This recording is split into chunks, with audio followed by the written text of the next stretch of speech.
Welcome back, everyone. We're back live at the 2022 4th Annual Barry Hooey Memorial Pool Tournament, hosted by the Leather Pocket Billiards in Calgary, Alberta, Canada. We got arguably the match of the tournament so far here. This is one we've been waiting for. Two of the best players in the entire country going at it. Stephen Holm taking on his brother, Joseph Spence. And you're listening to myself, Ben Francis, sitting with my good pal, Ryan Murray. And we've been looking forward to this one. We certainly have. And look at this for an opening break shot. He's not on the 2, but he smashed that one. Yep. Well, he may have a slight gap between the 3 and 7 to catch the edge of that, too. Yeah, I wonder if he can just catch the edge.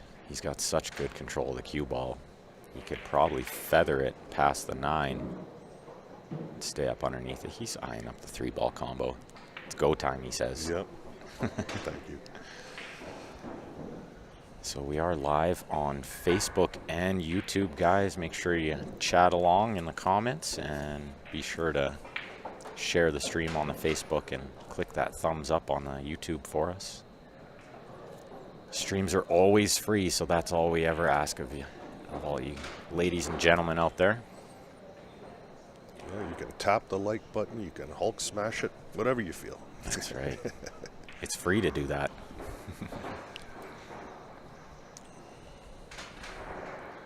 So we got Stephen Holm in the gray sweater here. He's sponsored by Black Diamond Bowl and Billiards, and Prince George is also sponsored by Jacoby Custom Cues as well as Diamond Billiard Products. And he did nut that 3-ball combo. Come up a little funny on the 2 here.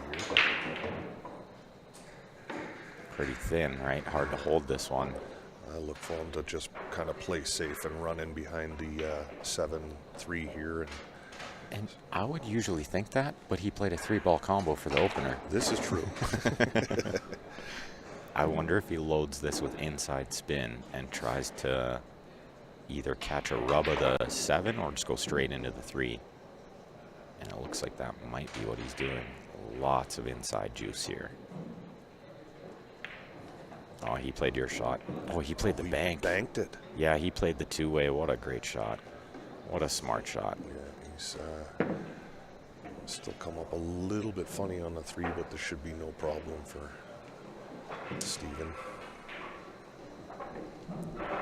I think he needs to bump the 7 to maintain shape on the 4. We are playing with the traditional colors, so the 4 is purple, the 5 is orange. Looks like a good shot. He doesn't want this to stay anywhere near the side pocket, though, and it is. Yeah, Joe is very versed with the jump cue. And he's going to get the short cue out here, I'm pretty sure, because the 6 blocks the 1-rail kick. The natural angle of the 1-rail. It is a little close to the 7, but I think he can get up and over it. He may kick the other side rail and try to play some sort of containing safe.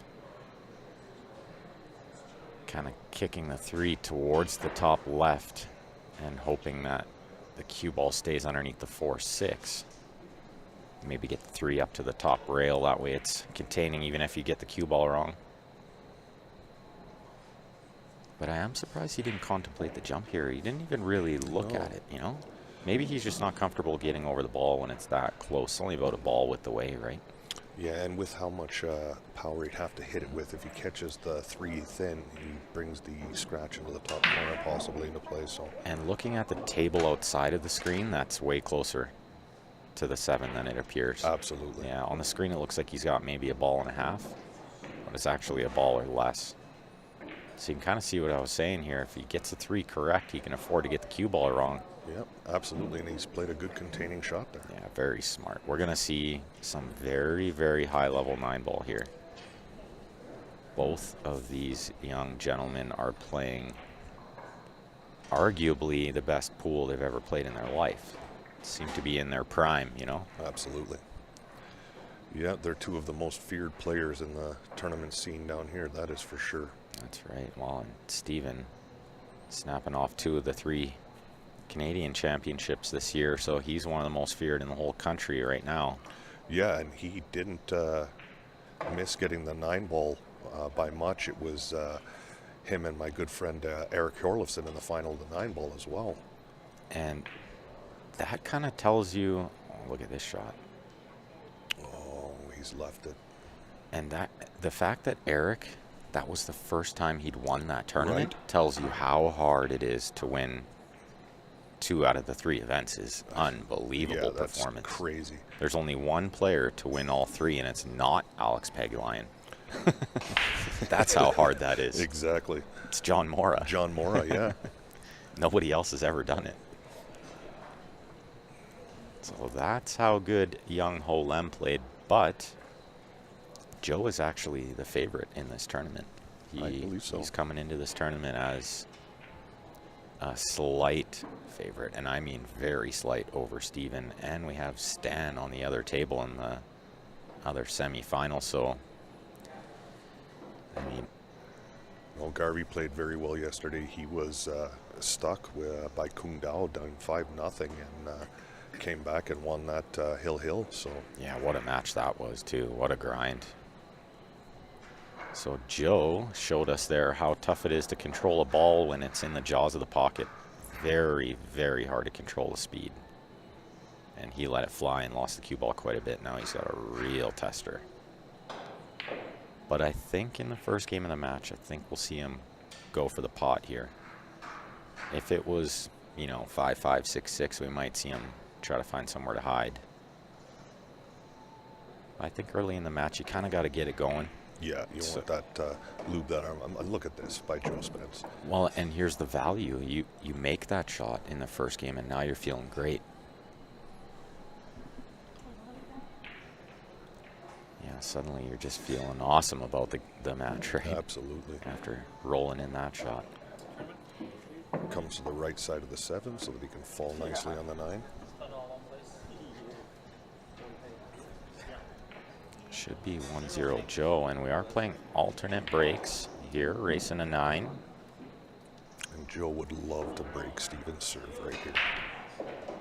It's so big at this level, Absolutely. and especially playing 9-ball. I would say if we're playing 10-ball, it might be a little different. But the 9-ball break tends to be quite a bit easier. And Joe opens the scoring.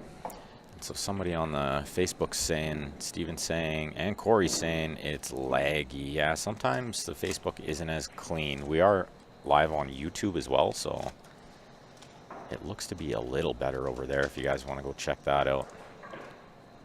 Certainly make sure you're sharing that stream lots for us. Epic day of pool ahead we have.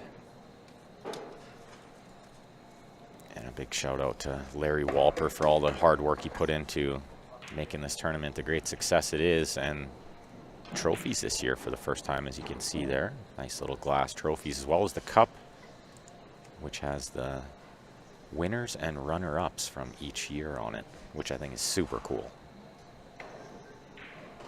Yeah, and Larry paid for those out of his own pocket. That's right. I told him if I won one of them, I would pay for my own trophy. So Now he's out of luck. Now, Joe Spence made a great break there. He did make the 9, but we are playing 9s. Do not count off the break in any pocket. And we were watching for this on Friday night, and I know these tables like the back of my hand. And that 9 on this table, breaking from where Joe just did, it pushes over that hole a lot. It was squirting to that hole a lot, yeah. Yeah, which is not what you want to see. No, because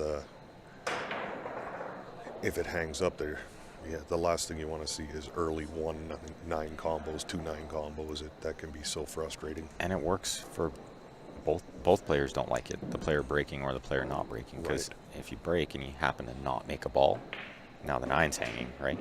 Exactly. So you just don't want it going over there at all, ever, right? So he's gotten perfect on this 2-ball. The only thing Joe has to work out here is that 6-9. I'm not sure if that'll pass to either corner or either side from Yeah, there. So. I don't think so. I don't think so. But with the 5 nearby, he might be able to develop it. Yeah. First problem is the 4 is kind of in a weird spot here. Will on the Facebook wants to know if the brackets are posted anywhere. I think if you scroll up a few comments, yeah, just near the top of the comments there, you'll see David Wilson posted the bracket. Thank you, David.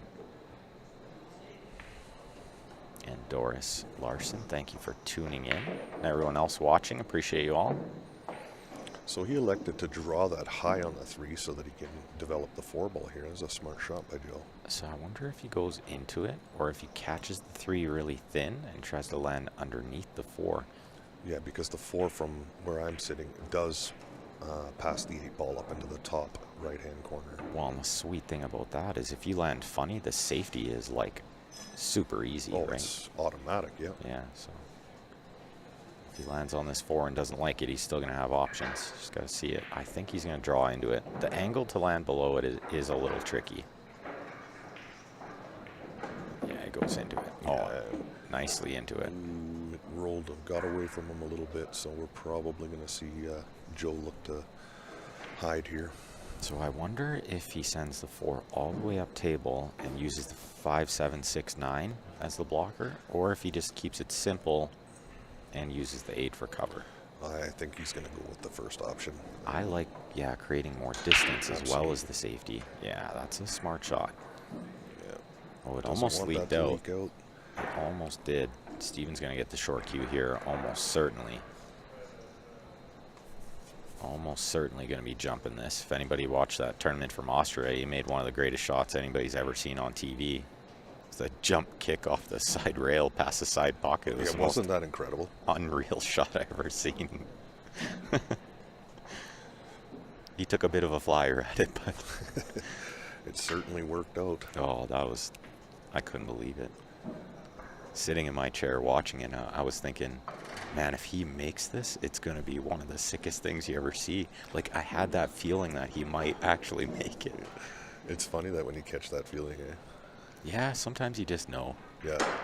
It's, And look at this. oh He's my just goodness. absolutely nutted it and come 2 rails perfect on the 5 ball. that What a shot. That Jacoby jump cue that he has, he's got it super dialed in. As you can see, put on display there. What a shot.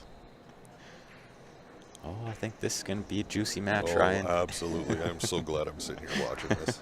We got the best seat in the house, yeah. I've always thought, you know, these guys, the tournament's over for them, so they're over there gambling. How are you not watching this? Right? I'll pass up a little side match any day to watch this. So Steven has to develop the 6 ball here. I think he's drawn into the 7 to play safe, send the 5 up table. Yeah. Oh, he may not like this at all. No, He's left the window. He's putting it near the hole is what he doesn't like. I Yeah. think Joe may actually be able to just spin this around the 6 ball a little bit.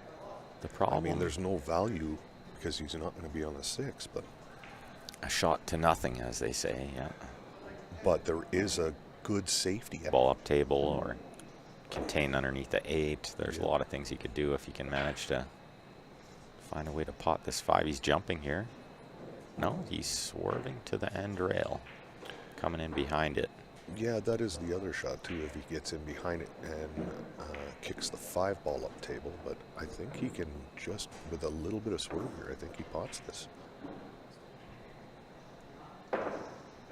Oh, he had to swerve a lot just A to get to lot. the end rail. Yeah, that looked deceiving from the camera angle here.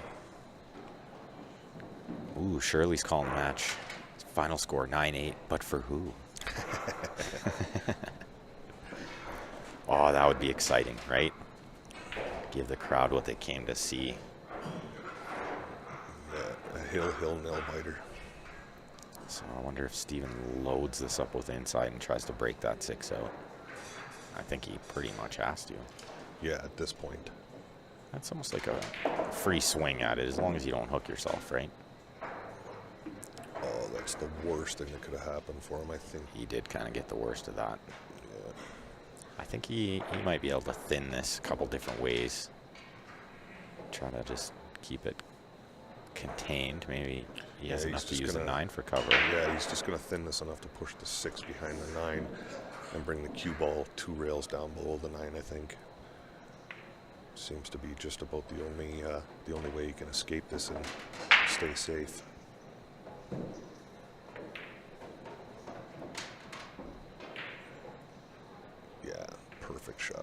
Good control. Really good touch. Really good. I don't think he's left the edge. Even if he has, there's not a lot you can do with the edge from there. We'll see Joe kick off the right side rail, where he's looking here at a long rail. Yeah, he's going to look to catch that 6 ball fairly full. It has a chance to go to the side pocket, but he'll play it with, if he does kick, with speed to hold it on the top rail. If he can see the edge, he might be able to push the 6 onto the top of the 8. That would be ideal. And just try to get the cue ball as tight to the end rail as he can. No, I don't think that's the shot. I like the kick better that he's looking at here. There's something crazy that could happen here. There's some reward in it too, because the cue ball rolls in behind the 7 too. You could even send the cue ball into the 9 here if you hit it really hard, which it looks like he's winding up. Cue ball, it might hit the side of the 6 and go into the 9. He might let it fly.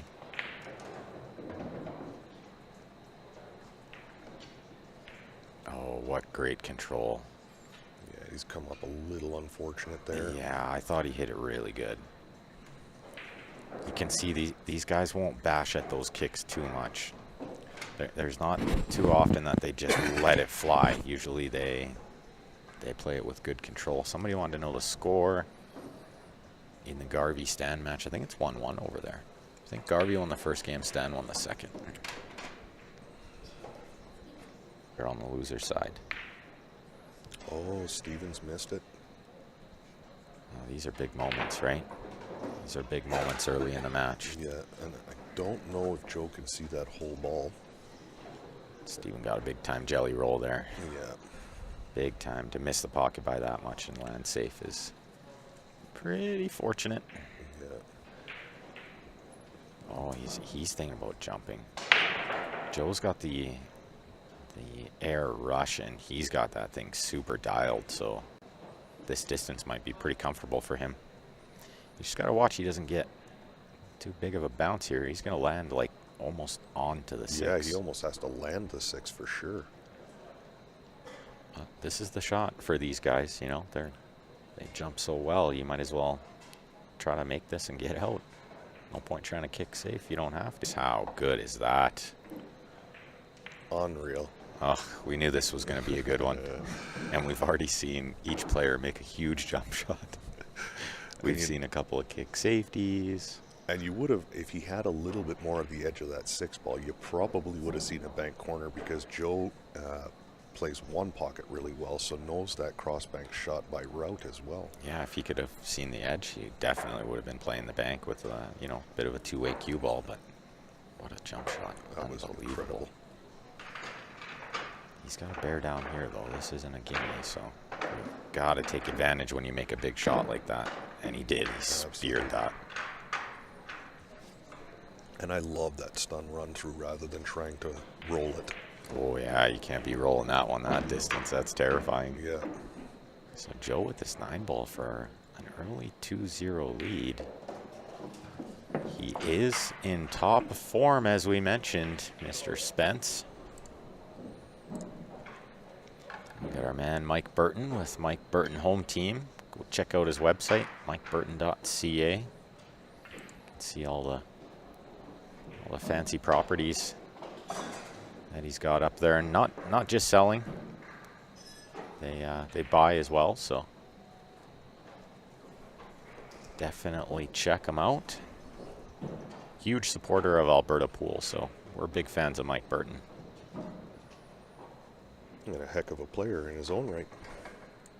Yeah, very good team they've had for years in Calgary called Team Spain.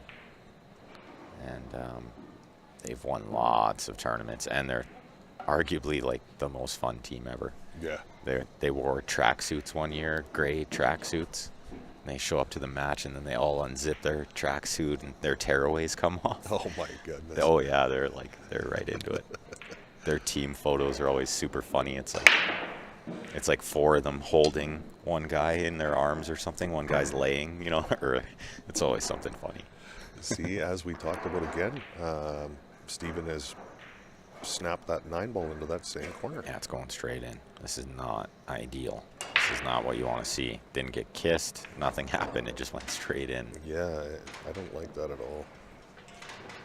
And it's left a pretty sporty combo there should he decide to take it. You won't see Steven or Joe take on combos very often unless it's absolutely necessary. They like the run out. Well, and there's two things with that is, I mean, the run out tends to be more predictable, but also they need to be running out, and they know it. So they need to be shooting balls, playing shape, just getting out of racks, you know? On 100%. Yeah. Steven will just drag this off the side rail for the, he'll want to get a little lower on the 2 to make sure he's got the right angle to run up for the 3. Yeah. Blue 2 in the left side. Wow. Unbelievable. I would have never anticipated he'd miss that ball. This is what we were talking about as well, Grant and I, last night. The shelves are so deep on these diamond tables that you don't get a lot of balls if you rattle it that drop. No, they rattle and hang. And they're so deep in there. If you're thinking, oh, just play it off the rail, you can't. Yeah, sometimes it's so deep you can't catch the side rail Yeah. to make it. You'll just drive right by it. So you'll see what Joe does here. He just clips the left side, and that's how you got to play those shots whenever you can, right? Yeah.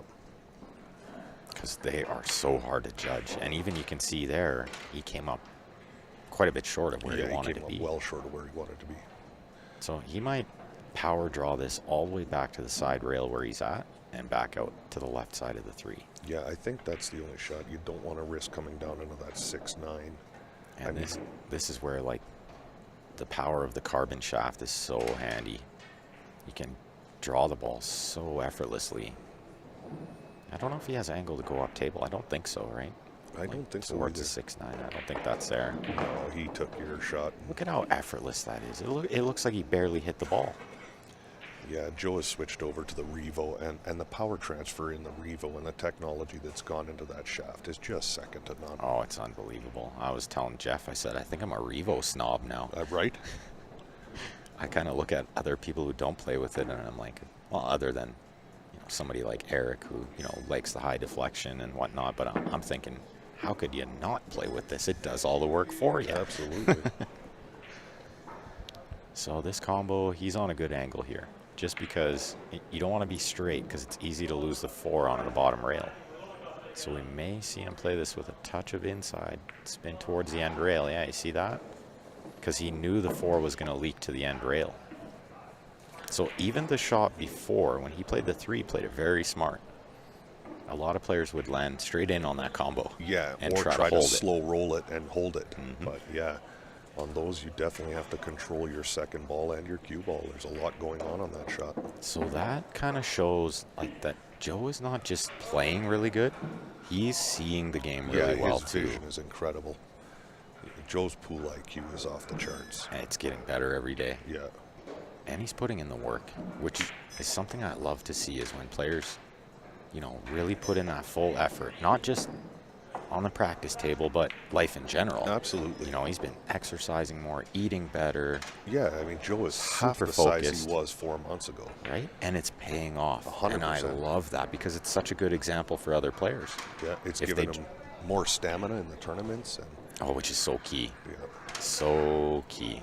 This is like a war of attrition, these tournaments, right? absolutely. It's not always who plays best, it's who stays awake the longest, Right, and he's been going to some big ones. He had a pretty good showing at the U.S. Open. And I mean, if anyone's ever been to the Open, you know that tournament is just grueling on the mind and body as well as the pool games. So, And I think Derby City is next on the agenda for these boys. Well, for Joe, Steven will be going to the World 8-Ball Championships in a week and a half.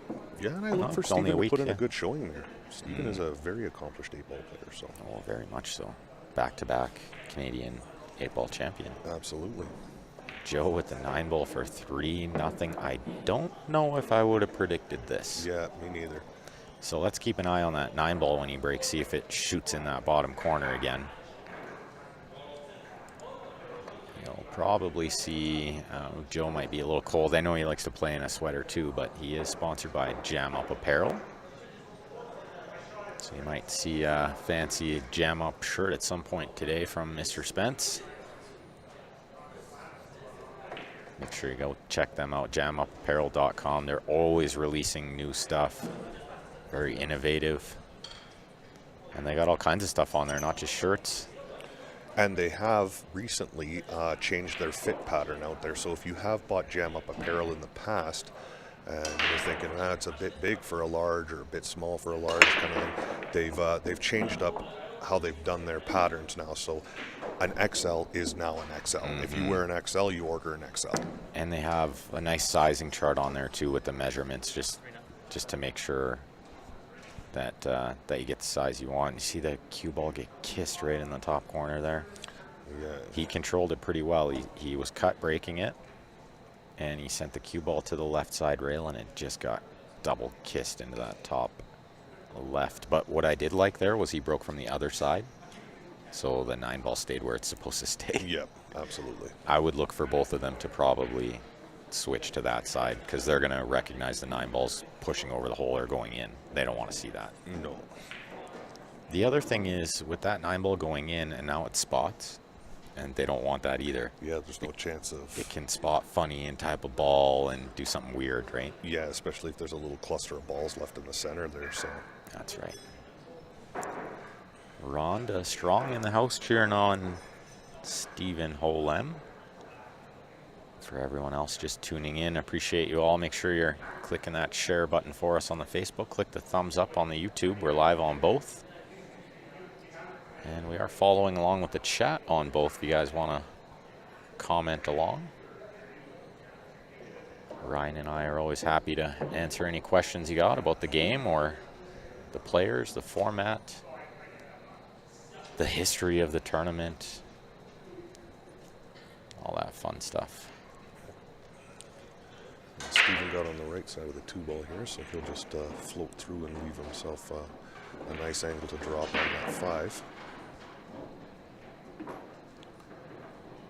Doesn't have a lot of work to do in this rack. No, with the 5 over the hole, that's so handy, right? He's straight on the 4 here. And we are playing with the traditional colors, thankfully. The 5 is orange, how it should be. That wasn't a dig at Mr. Tate either. No, definitely not. Definitely not.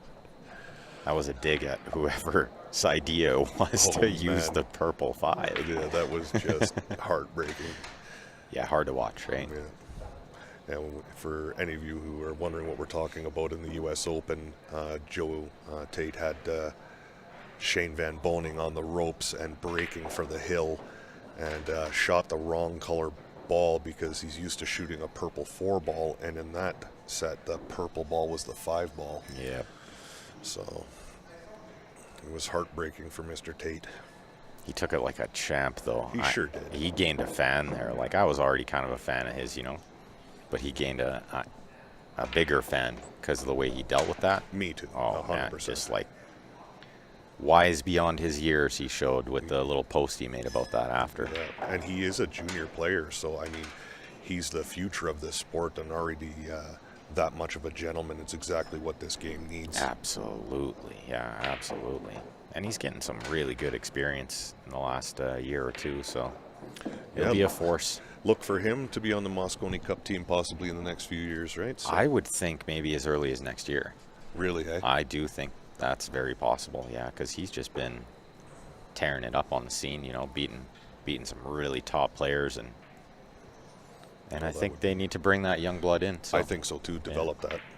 So Steven's just going to pop off the rail here and come over for the 8-ball, leave himself enough angle to get back down for the 9-ball. You guys might be out there looking at the score going, Steven's got a big hill to climb, but this isn't that big of a hill. No, not in 9-ball. No, and these guys, they're used to it. They've seen it all. They've been up 3-0, down 3-0, and seen every situation play out. Mr. Kruger missed this tournament. We miss you here, bud. Yeah, he's saying, I play with the Predator Vantage shaft, and I have a 314 as well. How do we rate the Predator shafts? Well, I think we're a little biased.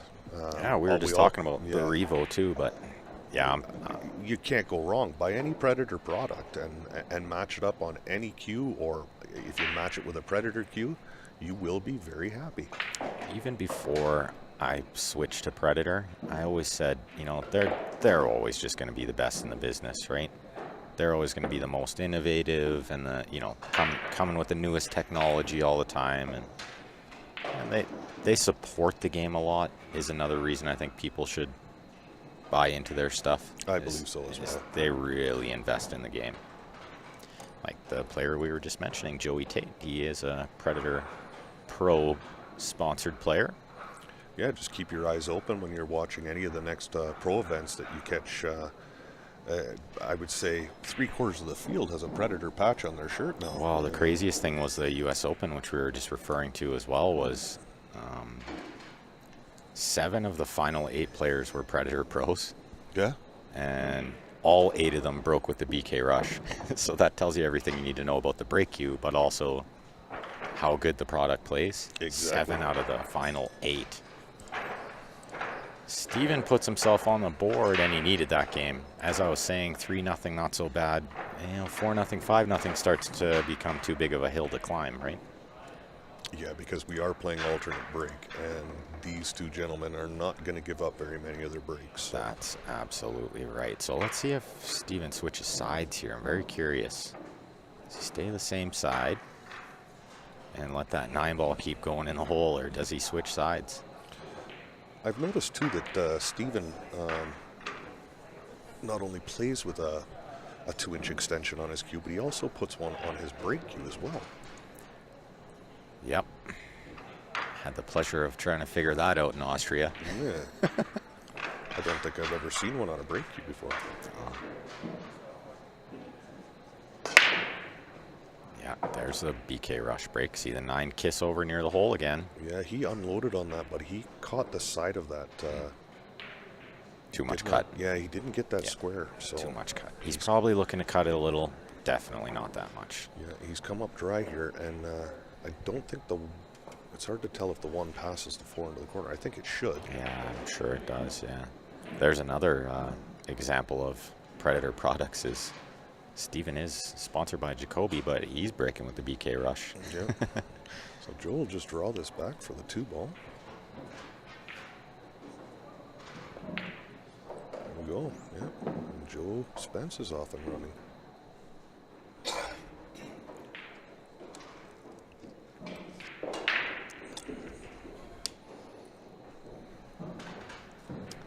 Stephen Roberts wants to know what's the best jump cue now. Well, again, we're going to definitely plug Predator, but it's not shamelessly. I mean, that jump cue is absolutely unreal. But I'm going to give one more plug here, too, and it's Nick from Nick's Cue Innovation has just come out with a new 3-piece jump cue, and oh my goodness. Yeah, I was saying yesterday, I mean, it should be almost illegal how good it jumps. That's what I said. I have the Nick's brake jump shaft, the carbon shaft with the white diamond tip, and that is what I think. I genuinely think that they need to ban it. It's too easy. Yeah, I mean, we had, he dropped one off for another player that was in this tournament, the gentleman that knocked me to the B-side, Martin Kelly, yeah. Yeah, and I think when he was testing it, he'd ordered it a few months ago, he was testing it out, and he got to within less than a chalk width between balls and was actually over jumping his ball.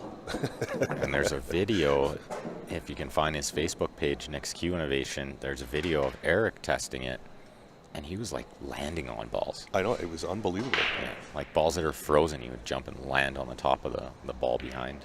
Pretty unreal control. Joe's overrun this a tad. Yeah, I was going to say, speaking of control, slightly overrun, but I think he's okay. The 8 is in such a great spot. Yeah, you can kind of be anywhere on the 7 and get on the 8 easily. And I think he's got the line here to drop in between the pocket and the 9-ball anyway to come straight back up table. He does want to be precise on the 8 just because of where the 9 is too, so that's why I see him take an extra second there. Yeah. He's probably going to draw this around 2 rails down by the corner here. I kind of like this play because you're going to guarantee you have angle, right? Yeah, that's perfect. Just got to get your speed right. Well, unless you overrun it. No. Oh, he's come up okay. He's come up okay. Just enough of a bounce there to be okay. Big rack here because 4-1, and then he'll be breaking And could be 5-1 in a very short amount of time here. Well, we got Blake Holmes tuning in. My buddy Balake. Blake. And everyone else, thank you for tuning in, everyone. Make sure you guys are sharing the stream lots for us today. We got plenty of great matches, as we were referring to earlier. We've got the winner of Garvey and Stan Taranjo taking on the winner of this in the winner's side final. Score over there is 2-2. Yeah, looks like probably about to be 3-2, Stan. Oh, wow, that rattled and just about stayed out of the pocket. Swish. Nice bank, they say. Nice bank shot. He landed perfect on this 8, though. So good control.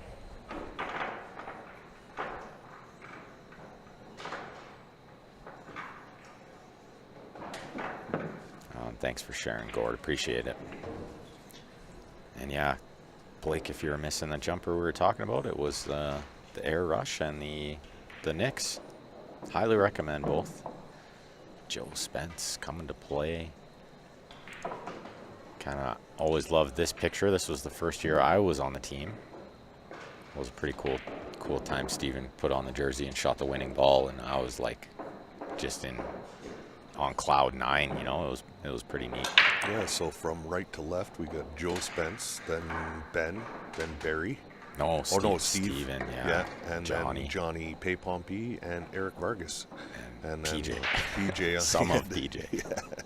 Tried to crop him out, but now we love the guy. He was a part of the team for a little while as well. So yeah, PJ was tuned in yesterday and asked him where he's been. I haven't seen him in a minute. So well, his name was in the draw in Edmonton, but then he didn't make it. So Joe got kicked back up, playing that same cut break, kicked back up towards that corner. Well, you see the one hit the horn in the side and ended up on the end rail, so he didn't sell out. And there was no value. Even if the side or the one ball went in the side, he'd be ducking here. So Indeed. we'll look to see Steven probably play this one ball up behind the 5 towards the 3-6 and come in behind the 9, 7, and 2 here. Absolutely. That's the play.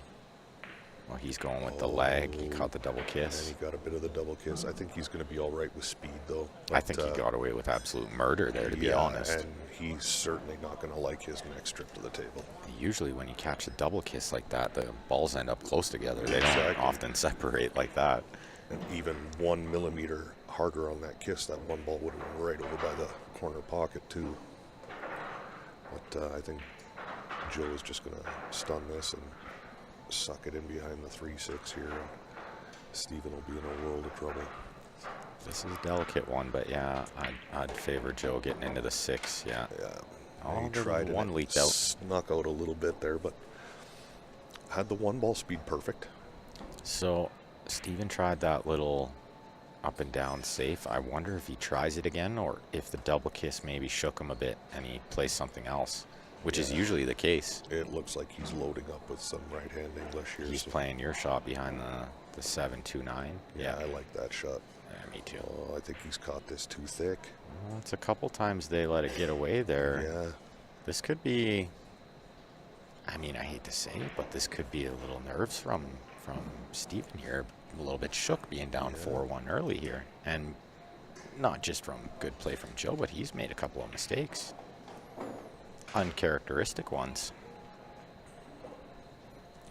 And I got a touch back on what Ben said earlier about Joe being here hitting balls an hour before the event, and Steven walking in off the street and going right to the table. So I think probably Steven was figuring he only needed a little bit of time this morning because he was in here last night quite late after the matches were done. He was on the table by himself just working out some things. So such a naturally talented player is Steven too. Kind of just pick up a cue and start firing in balls. Pick up a birch branch and start firing in balls. That's right. Anybody have any chopsticks? Could probably run racks with chopstick. Just put a little chalk on it. Oh, he plays the bank and the 6 and misses both. Yeah. there was really no value in back cutting that one ball into the side pocket. I mean, it's an easy pot, but you're nowhere near getting on the 2 ball from there. So Yeah, I don't think he could avoid the 6 and the 3 to come around to get on the 2, and the 2 didn't really go anywhere. So, and in order to cut that 2 ball to a pocket, you have to be almost on the spot. So, I mean, Ben said it earlier, you got to get it on a dime. Well, that one, you really have to get it on a dime. I wonder if Steven goes into it now, or if he goes into the 9 with the cue ball. I wouldn't be surprised if he did. Okay, Play the safety, yeah. He's hiding, Yeah. It's Oh, not we got bad, but funny rub from the 8-ball there. I think Joe can see the edge of this. and I mean, my thought there is, like, you play the safe, but are you going to get ball in hand? How are you going to develop the 2? Because your opponent's going to kick and hit it. And they might even come with a good kick safe. So I might have tried to pot the 1 and then find a safe from the 2. And that way the table is developing. But nonetheless, he's put the pressure on Joe here. Try to find the shot. I think if you can see the side of this, he's probably going to go the 3 rails and try to duck in behind the 3. Well, yeah, while keeping the 1 underneath the 9. See this? Perfect. Yeah, it's hard to get it wrong, you know, which he did, but yeah, it's hard to get it wrong. Yeah, he let it leak out. Definitely Steven has the edge of this. Yeah, it's makeable, actually. But I mean, again, he had a shot in the side and didn't shoot it, so I can't see him trying to pot this one. I would be very surprised if he did. He did. I don't know if he was, or if he was trying to overcut it. Yeah, I don't know what he's seeing from here.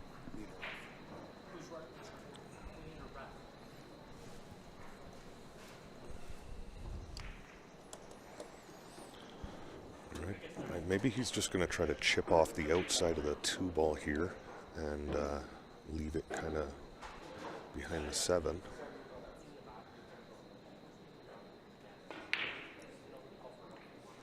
Oh, he thought that the 2-ball, 7-ball combo might go in off the 9. I really don't understand why he fired at that, but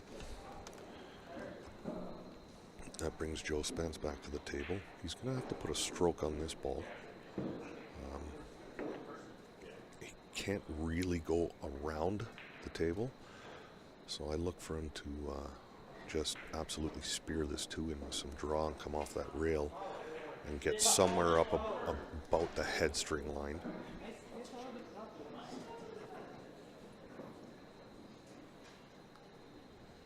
It's going to take a shot.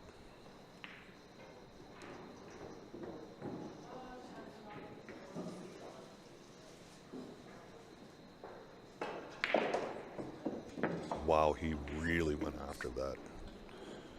And he came up roses. Oh my goodness, what a super stroke that was. Wow. Revo power, folks. Revo power to the rescue.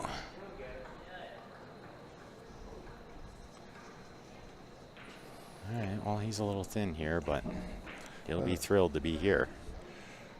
Perfect. Let me give a little shout out to my daughter, Rayton, who's watching from Ontario. Awesome. Oh, and yeah, of course, as Precious is saying there, Steven warms up at Vino's before coming to the hall for sure. Yeah, he's staying with Vino, so he's that's true. Hitting balls on Vino's 9-foot before he shows up.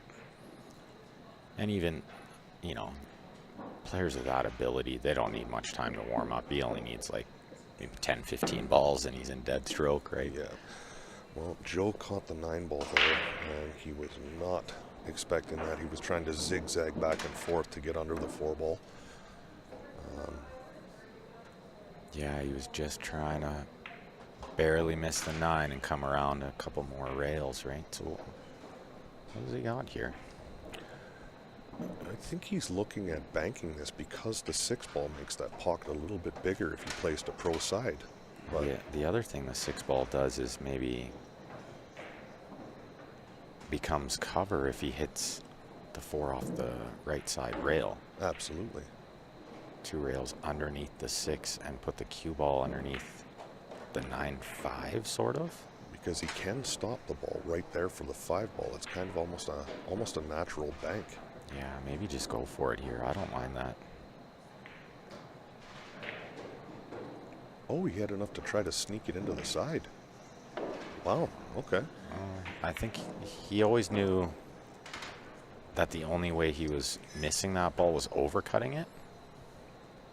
I don't think he was ever undercutting it. So he knew it would catch the horn and come out, and his cue ball would be coming to the other side. So a little bit of a two-way possibly.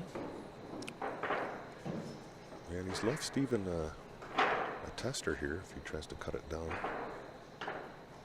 Yeah, he might just chip this safe as well. Oh, he plays the bank. These guys bank so well. I should never be surprised when they play the shot, but Right. I always am. Oh, he hit that so good. And he's perfect on the 5 ball. Now just use that side rail to come wide across the table. Yeah, he almost has to get to the other side rail in order to have an angle to stop for the 6 ball to the 7. Yeah, you don't want to end up with too much angle on the 6, right? You don't want to have to go up and down. But you can have a little angle on the 6 because you need a little angle on the 7. Correct. Right? Question on YouTube, what size Revo is Joe playing with? I think it's the 12.4. I know it's not the 12.9. I think the 12.9 is actually pretty handy for bar box pool. But when it comes to the bigger table where you got to move the cue ball more, I think the thinner shafts are better. This is a great pot. With great control of the cue ball there. Really nice shot. Yeah, that was a tricky little shot.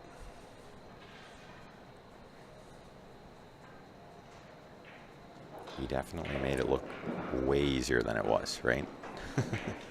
As they do. They always do, yeah. Now you watch this shot, guys, when he plays from the 7, the 2 rails down to the 8. Watch how effortless he makes this look. So my question is, does he draw it? Or he draws it down. But Yeah, I think either way, he just pures the ball so well. I like the draw 2 rails here. Yeah, definitely got to use the second rail. 1 rail only, then you bring that corner into play. Yeah. Oh, look at the nice little siding there. He's going to land absolutely inch perfect.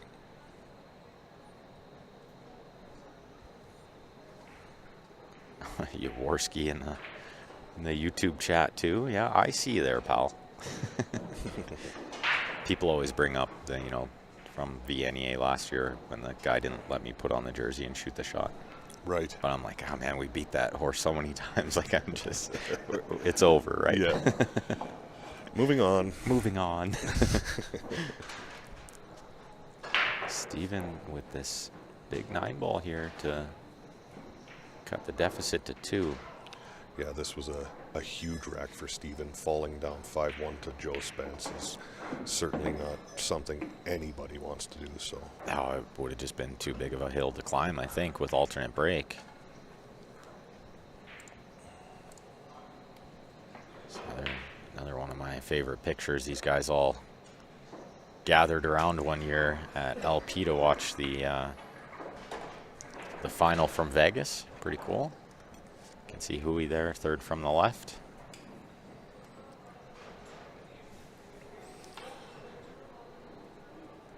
A little update on the other tables. Looks like Stan Taranjo is up on Garvey by a score of 4 racks to 2.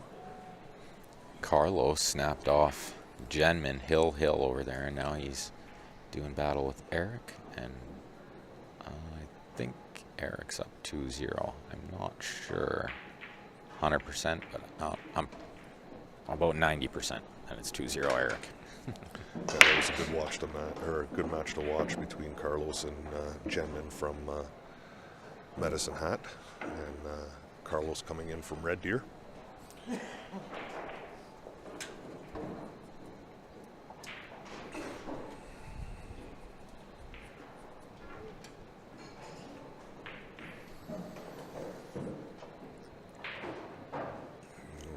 Don't know if he's going to like if he takes the side here or if he runs this down to the corner. I think the side is okay. Even a stop shot would be fine. He'll Yeah. probably draw a little, but Yeah, even just like a stop is okay there. You see he didn't try to overdo it. He just wanted to make sure he potted the ball. Little angle on the 3 is just fine. This is looking good for him to get it to 4-3. Yeah, a little tricky on the 6. He's going to want to land on that ball properly. It's right by that horn. But I'm sure from the 5 ball he'll be able to get over, kind of almost frozen to the rail, so that he's on that side of the 6 just to get natural roll up for the 7. So. Looks like we got Ziggy from Nottingham. Thanks for tuning in, pal.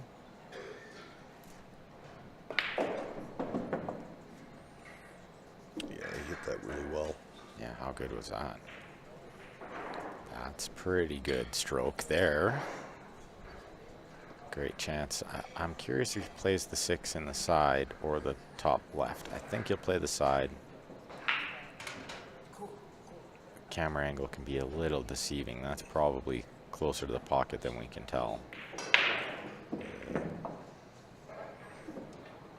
Inch perfect again. Yeah, I was wondering if he was taking that up into the corner, or if he was going to punch out to for the side pocket. But I think he landed with just a little too much angle on the 5 to hold it for the corner too, with the correct angle on the 6. Didn't want to have like the angle with the cue ball going to the horn. right.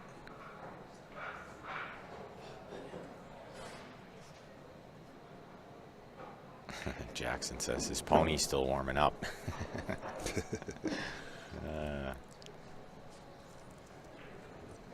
Wait until he starts to gallop, he says. Yeah. We've seen him gallop. Pretty much unstoppable when he gets in stroke, you know.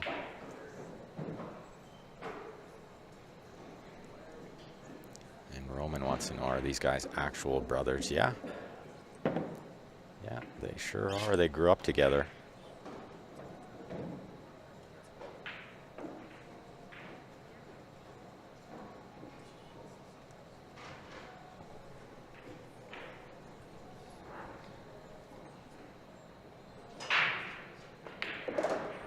Yeah, they're a half-decent Scotch doubles team together, too.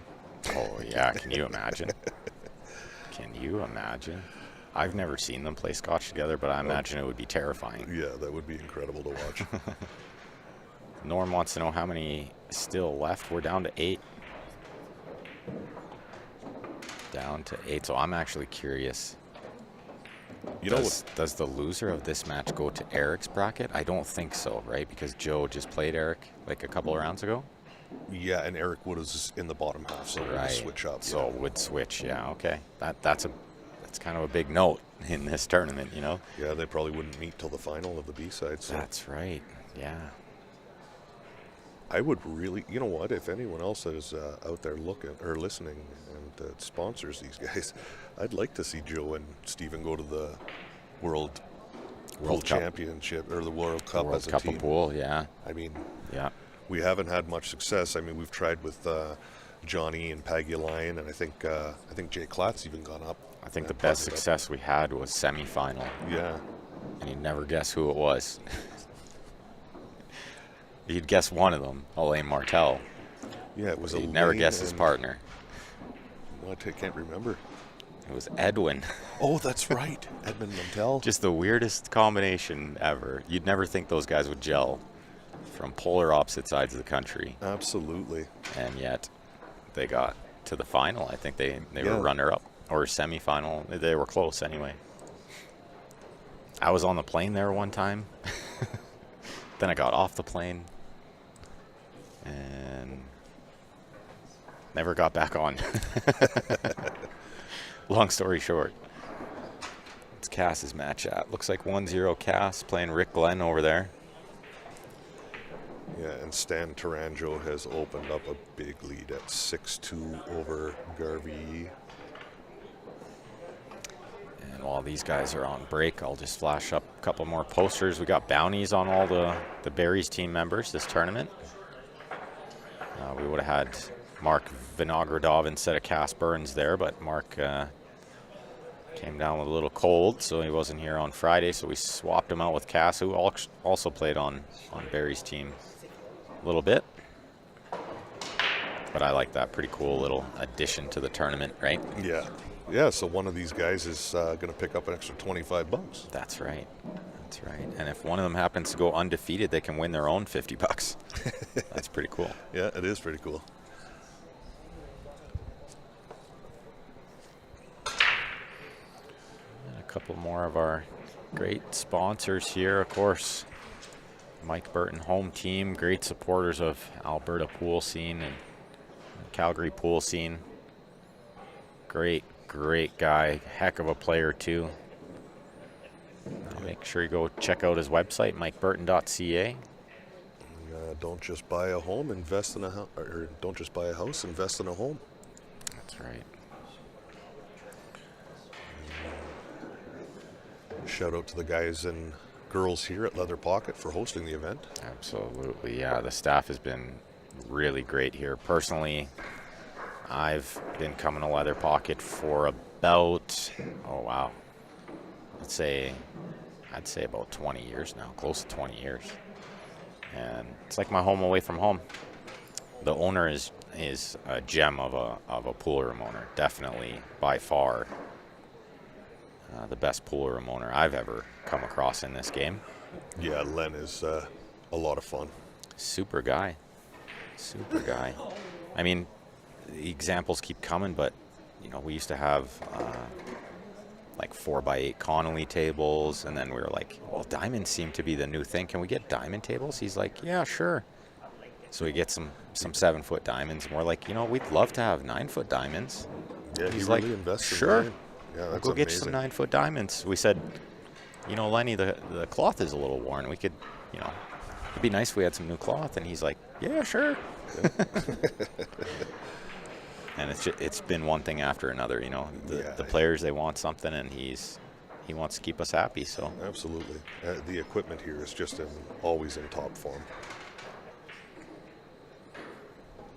Yeah, so if you're out and about today and you just want to stop in and see some incredible 9-ball and some incredible bar box pool, swing on by. We're on Edmonton Trail in Calgary, Alberta. It looks like Joe Spence has come up dry on this break, but I don't believe the one passes a 7. Combo looks pretty nice. Yeah, the combo is a little juicy. It's a little offset, but I think he can even like just stun the cue ball right there, and he maintains shape on the 1. The 2's near the hole, so it'll be all about the 2 to the 3. But if he can make this combo and get good on the 2, then I love his chances to tie this match up.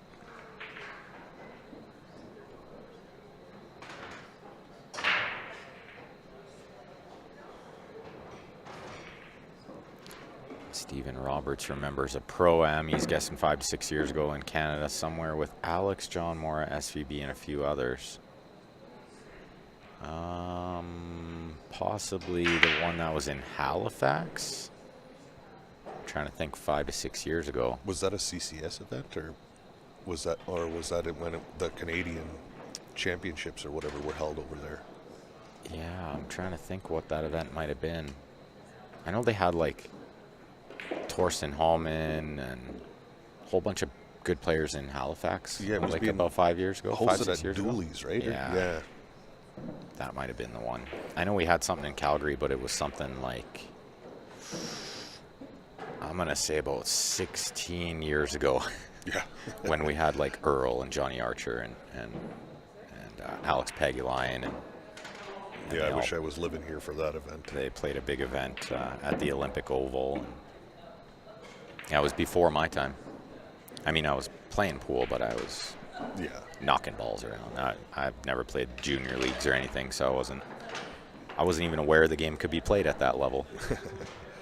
Yeah, I've unfortunately never seen pros like Earl and them, but I've had the opportunity to watch Alex Pagulayan play a couple of times. He was around the scene in Toronto when I was starting to play. So he is by far the funnest guy to watch play pool. Oh yeah, you get dinner and a show with Alex Pagulayan. That's right.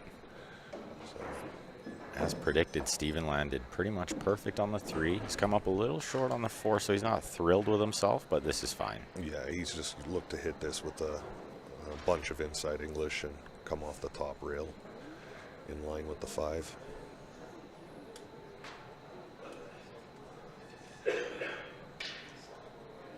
Touch of inside. I don't think he wants to land straight on that 5, so he's got to be a little careful. Yeah, no, he's good. Oh, how good is that? That's exceptionally well done. It's easy to land with way too much angle or land straight in. Yeah, he's got perfect angle here, just a pop over for the 6 ball. I think he's warming up. I think, yeah, for a second there, it looked like Joe might run away with this, but now it's appearing Steven's right in the thick of it. Maybe even gain the momentum. Slight favorite now. And he'll be breaking next, correct? Yeah, I believe so. Yeah, so Joe that came up dry on that break. That's big. Joe's switched the break up a couple of times, so that is something to watch for. He hasn't figured it out yet. And nor has Steven. No. Judging by the speed he's hitting it at, which is Mach 10. Just hammering it. And that's a sign that they're not sure what balls are going to go in, so they're just looking for randoms, right? Yeah, they're just trying to find that sweet spot. We did say no soft breaks, but we didn't mean that they had to hit it that hard. Yeah, you don't have to break the cue ball either. That's right. Which doesn't really happen ever with these new Predator Arcos 2 balls. Oh man, we're super spoiled here. Yeah, we certainly are. I played a tournament last weekend. I'm not going to name names. But, it was like, I told John Pay Pompey, I'm like, we expect to have it kind of on a string. And then when we run out of shape, we're like, how did that happen? But really, we're pretty spoiled by these conditions. So when we go play on other conditions, right, it's not always going to work out as we plan. You really have to adapt. Oh, wow. No. That's a very uncharacteristic. Oh, look at this jelly roll. Oh, my goodness. Joe will be sick over that. No, he's going to be thrilled to just be at the table here for sure. I know I would be. Yeah. Because you're not supposed to be at the table Absolutely here. Not. But he would have loved Free to pick shot. up a bag of bird feed there. But Well, and somebody mentioned, I think it was Derek Moore. He's like, well, was there a comment about if there's luck in pool or not? right. As you can see, certainly. Stan's opened up a big lead over there, hey? 7-2. Yeah, I think that one's all but over. Looks like Eric's leading 3-1 over Carlos, and Cass is leading 2-0 over Rick Glenn. All right, for Joe to... So I wonder if he kicks this with some speed and tries to make it, or if he's going to kick this like with a two-way in mind. Kick it to kind of hold the cue ball down this end and bring the 8 ball up table. I wonder if he might kick it to send the 8 to the other side rail and try to hold the cue ball kind of right where the 8 is right now. He might find cover using the 9. No, he took a flyer at it. How about you just nut it? I was thinking, I wonder if he just goes for it. I wonder if he just goes for it. I'm just in awe watching these guys, man. Oh, me too. Me too. I've watched them play and played with them so much, and I'm still always baffled by how talented they are. Wow. Extremely talented individuals, these two gentlemen. What an out from Joe there. Yeah, and you know what? I just noticed when Steven was coming to the table, he was hanging his head a little bit. You don't want to do that. Oh, he's not thrilled. He knows he made a big error there. Yeah, he had momentum on his side. He was becoming a slight favorite. He's breaking next. It was going to be 4-4. Just don't get discouraged. We were talking about this earlier. You're going to miss. That's the reason you pay to play pool and don't get paid to play pool. That's right. That's right. Leave that shot behind you and move on. Well, and it gets harder with the level that these two young men are playing at now. Is they're at that level where they're almost getting paid. Yeah, well, and they demand perfection of themselves, right? So they're very hard on themselves when they miss a ball. Well, which is also part of the reason they play so good. Right. Because when they make an error like that, because they're so hard on themselves, they figure out what happened, what went wrong, you know? Oh, that's a good roll. Oh, he got lucky that that 2-ball didn't drop there. Actually, Well, on second glance, he it might have run been into the 6. it might have been better if that 2 went in. Yeah, the 3-ball is a It little... definitely would have been better. Not might. It 100% would have been better. Yeah. Can he draw this up past the 5? That's the question. This is tricky. He has to. He cannot go rail first or off the outside of that 2. He'll jam on the 6 and... How about the super crazy rail first and draw to the right side rail and back over? Wouldn't that be amazing? Wouldn't put it by him. He's just going to load this up, try to get this by the 5. Straight. Oh, wow. He actually overloaded that, but he's going to come out okay. He played into the 6. He was playing into the 6 and drawing off the 6 is crazy. Well, it's nothing doing here. All he has to do is make the 3, and he'll naturally fall onto the 4. So Up and down. Definitely never baby in this one. Use the second rail. That's what it's there for. watch out, 5-ball. Yeah, doesn't want to be tree-topped over this, and he's going to be... He's a little hampered here.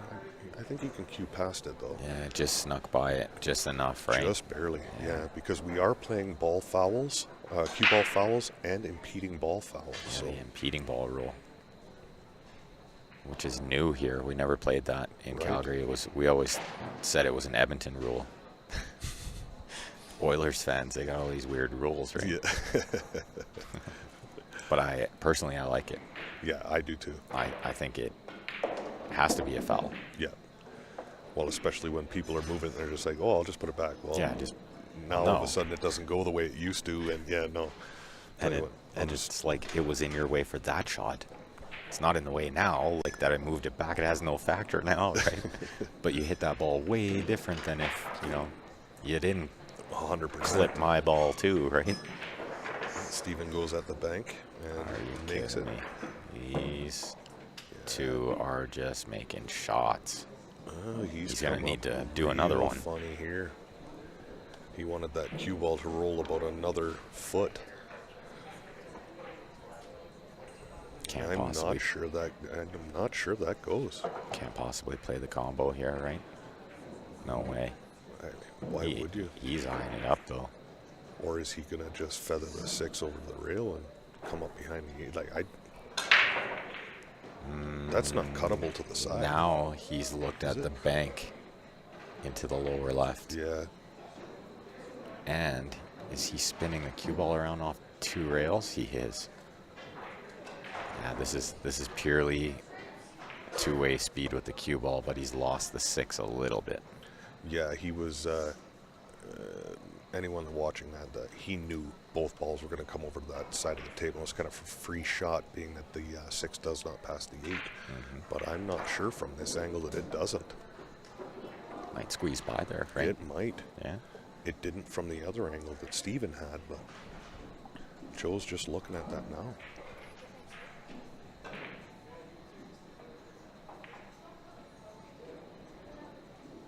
Okay, looks like Joe's going to try to spear this into the corner beside the 8-ball.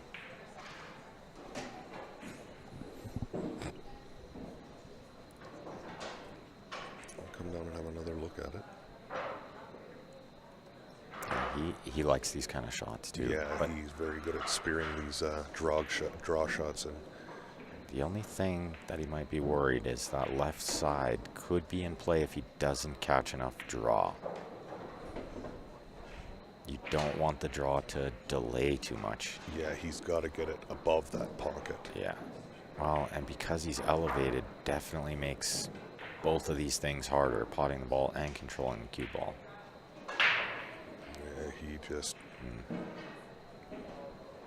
Oftentimes you'll see players get down on the ball and they're not ready to shoot. They look like they are, but they're not. They're down there and they're feeling it. They're feeling the stroke, and then they'll stand back up, chalk, commit, and get ready to go, Yeah. Somebody I've watched do that constantly is Eklund Catchy. Every single shot, he gets down on the ball right away, and he's never shooting it right away. No, he's just eyeing up Just trying to feel it. Can you believe Goodness, this? are you kidding me? How good was that? Did that even touch the side rail? It didn't touch anything. That was heart. Oh my goodness. He is just spearing them in.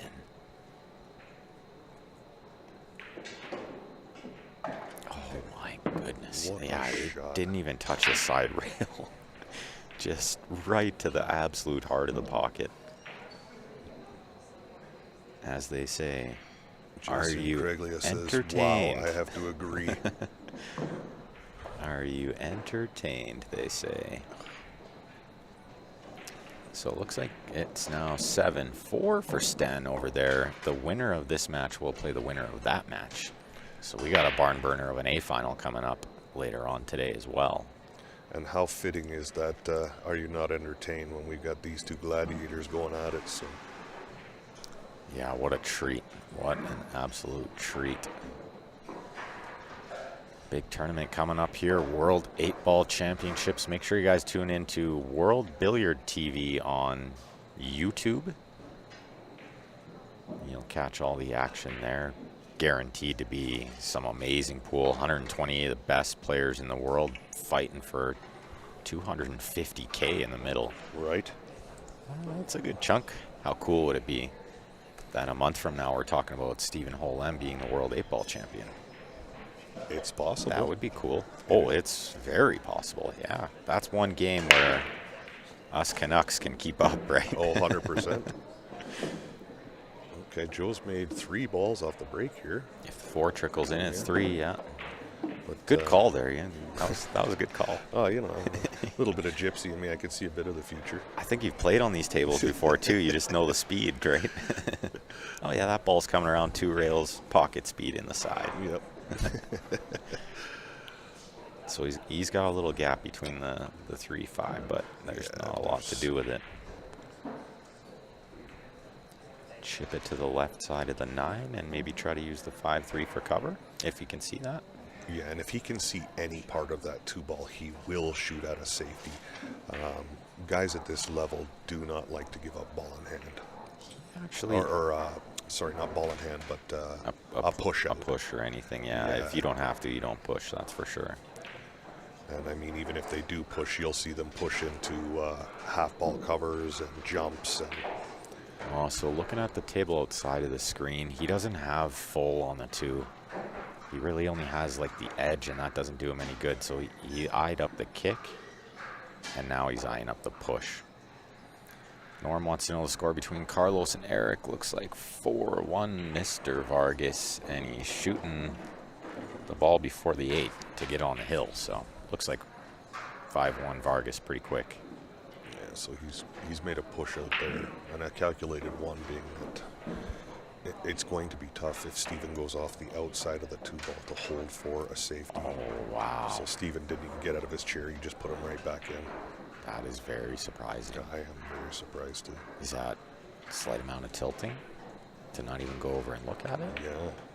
I mean, I hate to say it, but that I think So- you have to go over and look. You got to make Absolutely. sure. Like, Joe puts you in jail here. You never forgive yourself, right? Well, that was the other half of what I was going to say, is that he does have the safety to go in behind the 9, but Well, and contain the and 2 behind the contain the 2. 3-5. Like, I think he had to go over and look. yeah, I think Steven may be on a little bit of a tilt fest here. Just a small amount. And I've very rarely seen it from him. Yeah. One of, I wouldn't say the most mentally strong, but match strong. Like, just does not give up. It's so hard to make him quit, which is very frustrating when you're playing. Yeah, I'll bet. Like, could you just stop trying so hard all the time, every shot? It looks like he's can see either the edge or he'll come rail first onto the 2. And this is actually potable, believe it or not. Well, he got it a little bit thick. Oh, this could be the beginning of the end, Yeah. folks. I mean, I think that was an error in judgment. he missed the push. He made a bad decision, in my opinion, not taking on the push. And then he made an error by not hitting that ball well. So, yeah, it could be big moments here. 7-3 and alternate breaks, pretty tough to fade. Question from Jaworski on the YouTube. Has there been a world 8-ball champ from Canada? Peggy Lyon, question mark. No. Question mark is no. So he won the 9-ball in 2004. But after runner-up in 03, which makes the win even more sporty. Yeah. Oh, but wow. We only have 2 world Q Sports champions from Canada, and one is Alex in 9-ball, and the other is Cliff Thorburn in snooker. Yep.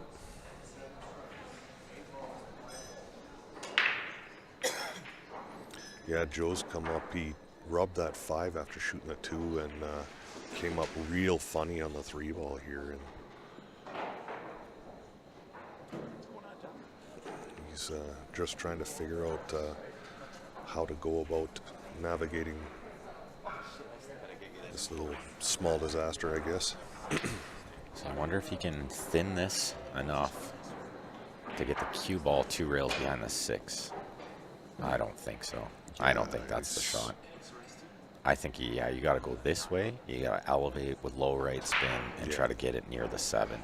That'd be nice if you could jam on the 7 and stay behind the 9. The only thing is that 3-ball is going straight up the table from where it is, no matter how you hit it.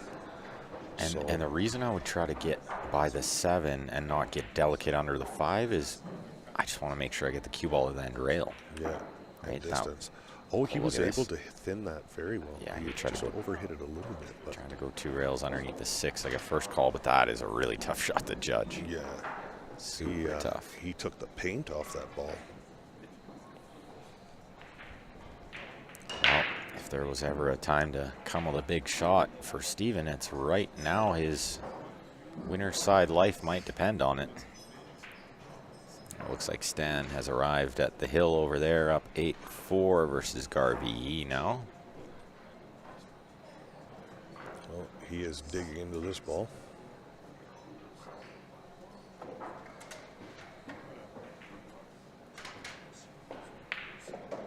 He hit that just perfect. Super smooth, right? What a stroke. Like Albert on the Facebook says, nice voice, Ben.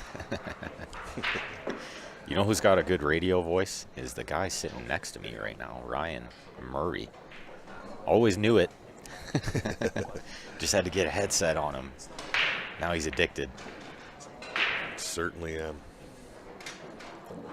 And Albert, if only my radio voice was par with my pool game. Now, Steven does have a couple of options here how he attacks this, but I think he'll just load up a little bit of high left English and just to not bring that 7 in. I mean, you could squeeze it through there, but I think that's dangerous. If you catch the top of the 7, you're going to scratch in the corner. So these guys controlled those kind of shots so well. They always surprise me with that, because I'm with you. I would load it with inside, take the 7 right out of play. Yeah. Sometimes they shock me. They pick these windows nice. Looks like he's loading it with inside. That's why he went and got the extension too. He had to make sure he hit it super clean. Yeah. And look at all the spin he got on that too. He hit that perfect. Yeah, he's dead perfect now to just come back down that same side, the right side of the table, and anywhere from basically the head string down. Yeah, he'll be cutting it in from anywhere there. Yeah, that's right. I don't know if I flirt with the second rail here. No, I don't like bringing that side pocket into play. And the bottom right corner if you catch it funny. So maybe a touch of inside. Yeah, just straighten it out give a little it a bit. Good pop. He's going to the second rail. Or is he going to play the short side of the 7? That would be absolutely crazy, I think. But he is going to the second rail here. Let it slide down. Yeah. This way it kind of maintains angle a little better. I suppose with my path, you could land straight in here and there or come up short. Big game here because he is breaking next, I do believe. Yeah, he will be. So he could get this to 6-5 pretty quick.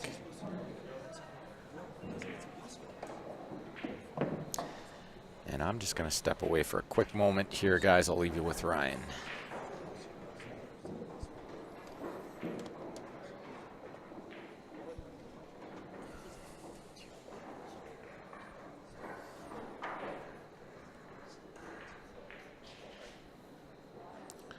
6-4 for Joe Spence with Steven breaking.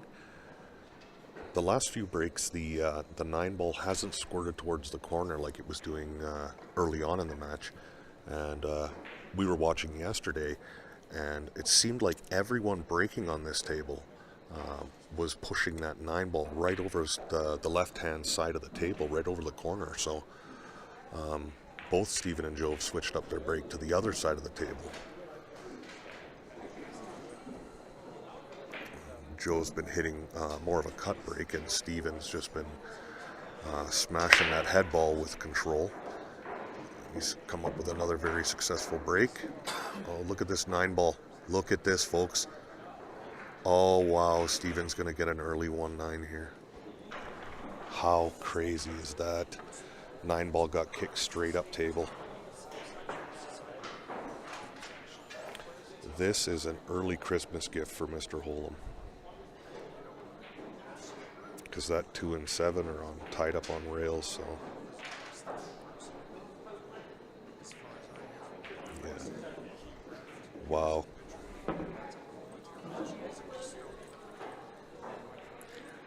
Just goes to show you, folks, the swings in 9-ball. I mean, I wouldn't count either of these guys out if it was 7-0 for the other one.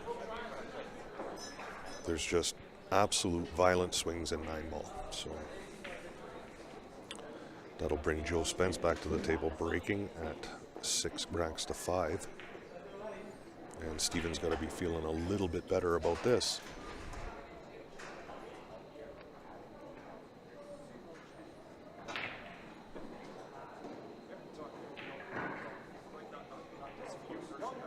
It's funny, we were just talking about the 9-ball squirting, but that's the first time it's gone up table.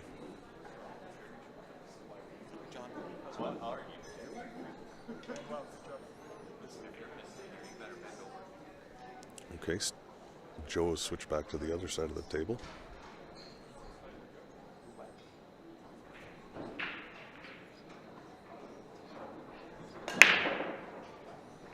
Oh, both the wing ball and the 1-ball rattled on him. I think he's come up okay, though. I mean, Steven might be able to see the edge of that 1-ball. If not, we'll be looking for Steven to kick that 1-ball or possibly play some sort of a push. But yeah, it looks like he can see a piece of it.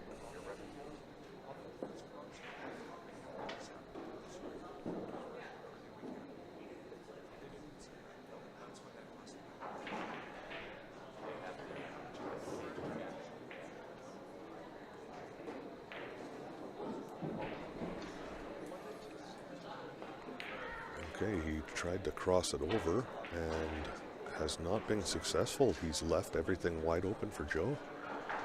What an opportunity for Mr. Joe Spence now.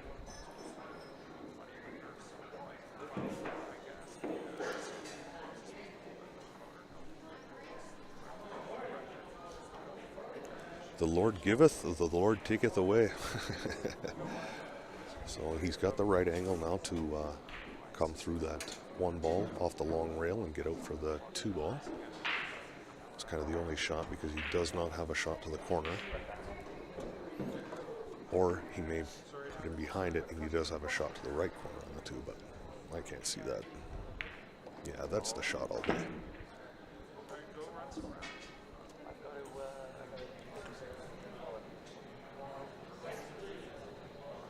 He's just going to have a look at where he wants to land on the 3-ball here. I don't believe he can hold the cue ball there. He may have to go up and down table. Or he could draw in behind the 3, like off the top rail in behind the 3, if he likes going to the corner just by the 9-ball there, or...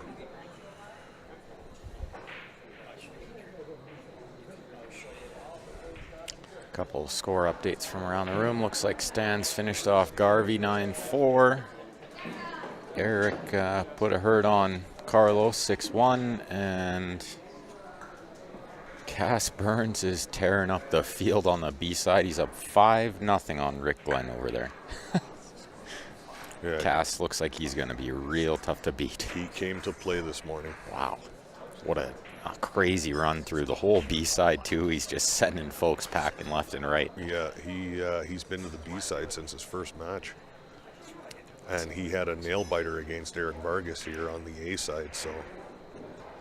Came to play this week. Yep. And Joe's just overrun this a little bit. He was, I think he was playing... I was originally thinking he was going to draw off that rail to play in the corner, but I think he was just trying to get it into the side. Yes, so then he would have angle to float down for the 4, like in the other side or a top corner. Now he's going to be playing a 4-8 combo. Or is that the 6? No, it's the 8, yeah. Yeah, and I don't mind that because he's going to be going into the 9 here, too. Look at this. Get that rolling. Look at this. And you know what? After the last game, I wouldn't put it by this 9-ball going in after what happened in Stevens' break. The 9 rolling over the hole and the 1 dressing up. It would only be fitting that Joe would make this 9-ball. He should be guaranteed to make the 8, though, you know? That's such a great shot. Yeah, he played that really well. He played it in such a way where he's getting the cue ball out far enough if the 4 happens to follow in, but he's also not so far out that if the 4 fell, he's on the 5. Yeah, I would bet dollars to donuts there that he was hoping that 4-ball fell. I think so, yeah. But he'll just stun this off the rail and kind of drop over the 5. There we go. Gord says they should have hired us to go to Puerto Rico and do the commentary with the voice, Mark White. No, I would have had a hard time doing that. I kind of like the snow. I'm not a big fan of the heat, but yeah, get me out of here. You might have been picking up on the sarcasm there. I was laying it on pretty Just thick. a little, right? Great shot there by Joe. Big moments here in this match. Really big moments. Yeah, this is huge. And yeah, Gord, on that note, make sure you send them a message. Tell Predator, yeah, you got to hire these guys. They're awesome. And Ryan and I will gladly go to Puerto Rico. Absolutely. Tomorrow. I mean, or tonight if they need us. I can pack a bag tonight. He nearly missed that ball. He nearly missed that ball. He knew it too. And these guys are never trying to overcut those balls. They're always trying to ride them in off the side rail if they can. 100%. So he actually missed it by... Yeah, he gave the table a little tap in frustration there. Or almost a tap in. Thank you, table, for being nice to me there when I maybe didn't deserve it, right? Yeah, if he catches any more of that horn, it's 6-6. That's exactly right. He's drawing this ball.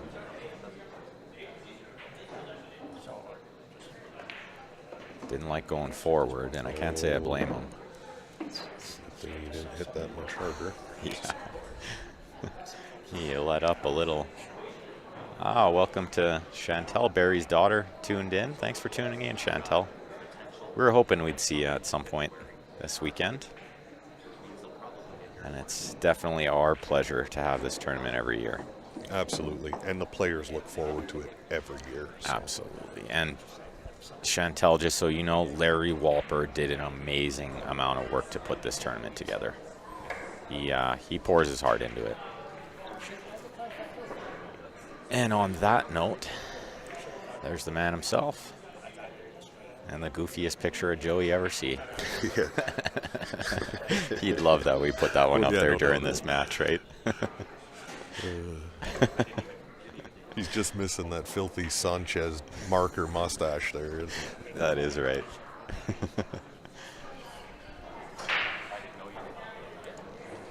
All right, Steven needs a big one here, and he knows it. This could be his last break of the match. He's been breaking really well. He's just not been getting a lot of luck up until that last rack where the 9-ball just sat beautiful in the corner for him.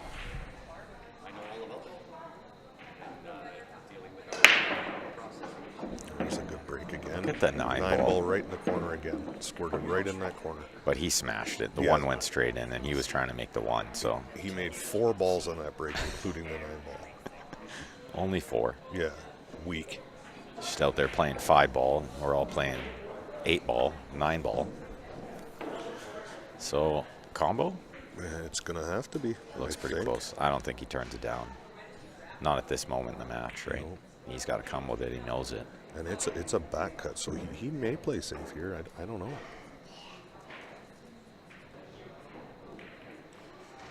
Ah, what a great shot. Yeah. Oh, but he's lost the 2. Yeah, that's the only problem with playing the combos, right? You've got to control that cue ball. It's really hard to control 3 balls. Yeah, it really is. Question in the YouTube, what cue is Spence breaking with? He's breaking with the BK Rush. It just has a wood shaft. That's right. And Aaron's comment in the Facebook, he only tunes in because of the commentary. My idol, Ben Franchise, he says. You're never getting away from that, bro. No. And you're never tuning in to watch me play because that was horrible this weekend. Nobody wanted to watch that. Especially me. I especially did not want to watch that. I didn't think it was as bad as you think it was, but we just got a couple of unfortunate. Oh, look at this safety. I always tell players, like, who was it came up? Ryan Van Geek came up and he's like, sorry about how bad I played on there. It's kind of embarrassing. And I'm like, I tell players this all the time. When you're out there, it feels way worse than it actually is. Oh, absolutely. Like from the outside looking in, it's like, oh, you missed 2 balls? Like you didn't play that bad, right? We're so hard on ourselves. Very hard on ourselves. And Gord coming with the short jokes. Yeah, very good. Banned, blocked. Just kidding, Gord. I actually wasn't at that hockey game. I wasn't cool enough back then to be invited. So. Okay, Joe's going to go to the air here. I mean, guess he doesn't have much of an option. Steven got that cue ball perfectly behind that 4. I don't even hate his chances of making this combo. No. He's been jumping unreal lately. Last weekend in Edmonton, he made a jump bank in one match, and he made the most unreal jump kick. Absolutely. The only problem here is this 2 ball jams on the 7, and it's a sellout if it doesn't. That's right. Yeah, it's hard to not sell out here, that's for sure. Oh, he jump kicked it. Steven played a heck of a safety, and he's going to get a reward. Yeah. A little bit of traveling to do with the cue ball, but the line is pretty good to go between the 9-4. You got to play this up off 2 rails. You can't try to hold it. So Joe did not even attempt that combo. He was jump kicking it with speed to keep the 2 ball in the middle of the bottom rail the whole time. And he almost got That's it right. Clever shot. And really a super effort. He wasn't far off what he was trying. Look Oh, out. no. Look out. Well, he might have got away with one there. Yeah, I think he did. That could have been disastrous. Well, he could have put the 4 in such a spot where getting the cue ball all the way back for it might have been nearly impossible. Yeah, absolutely. If that freezes to the rail. Yeah, he would have been in big trouble. He's elevating here. What? He's going to spear this one. How brave is he feeling right now? I kind of thought he might just roll this. Yeah, I don't like that elevated no. shot at all. I mean, he is like one of the best players in the world at spearing in those balls. Oh, 100%. But it's still lower percentage. I'm with you. I don't think he needed to do a ton with the cue ball there. I think he just needed to focus on the pot. Yeah, he had enough angle where there was no problem coming back to center table for that 4 ball. Yeah, and if he had a little bit of a tough shot on the 4, it wasn't the end of the world. It's better than missing the 3, right? That could be kind of the beginning of the end. Yeah, if Joe can get around that 9 and 7 here, putting that 3 ball in the corner, that could put him to the hill. I think he's got the angle. He's just taking a second look to make sure that he's not going to run into that 7. And even if he does, as long as he catches the top side of the 7, he'll roll up to center table, which isn't horrible because he'll still be on the 4. Now, the problem that he's looking at is if he comes into the rail and catches 7 full, he may be in trouble behind that 9 ball. So I wonder if he can slow spin it with inside to avoid the 9. Just like lots of inside spin, one rail out to middle table? Or is the side pocket in play there? I think with the throw that's going to come off that 3 ball, I think it brings the side into play. I'm not sure. I mean, you would know better. I mean, you're terrific at hitting that inside spin Yeah, shot. you almost overcut it, so then you're catching it thinner, and then it kind of takes away the scratch, but it's impossible to see from this line. Yeah, he's elevated just a hair. I think he's going to try to go around the 7. Oh, this is tricky. This can go wrong.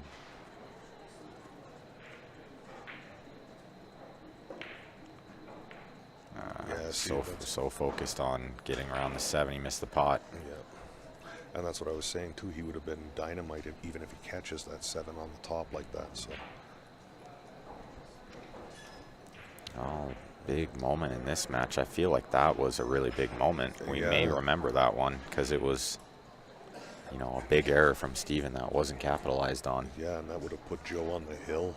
And I mean, wow. I mean, that is a Douglas for Steven to climb an alternating break, getting from 5 to 9.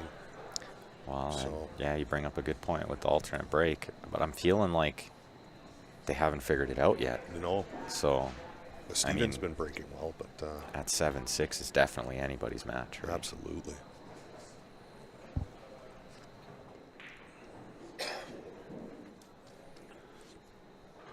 Steven's got a little bit of work to do here too because he is queuing over the 7 ball.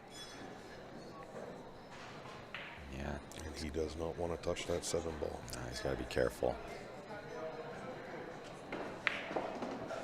What a great stroke. Yeah. So smooth. He cues the ball so well.